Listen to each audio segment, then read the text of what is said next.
The new adversity score is being implemented, and what is it and why should people be concerned?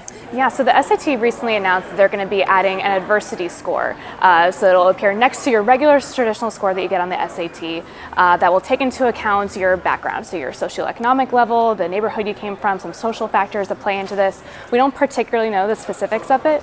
I find this particularly troubling. One, because the SAT is not going to be letting you know what your score is. And so you're going to be having people behind the curtain making determinations about your life, about your background, and assigning a number to it.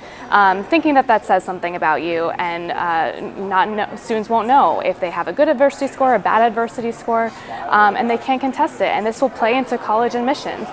They had been doing this for about 50 colleges without people knowing, and they recently announced that it was a success, and they're going to be expanding this to about 150 colleges now. And so the Dean of Admissions, or someone at Yale University, said that they're taking into account the adversity score in almost every application that they see.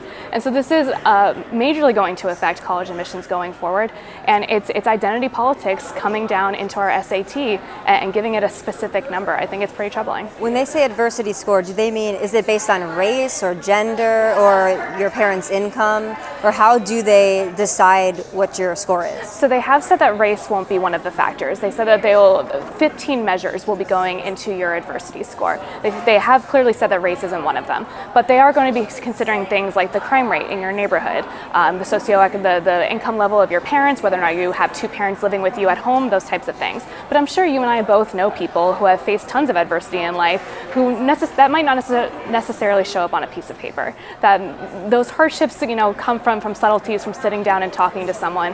And I worry that this is going to make colleges and universities look at this score and use that instead of sitting down and talking to someone and learning a little bit about their background.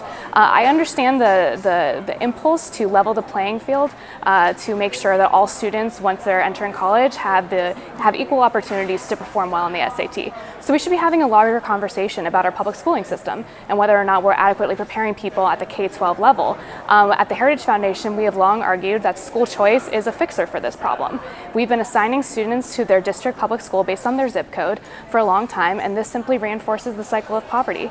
And so if we start giving people more school choice options and allow them to pursue high-quality learning options outside of their neighborhood, then we're enabling all kids to rise up and have equal opportunity to sit down and perform very well on the SAT. Changing the SAT itself is not the way to fix that.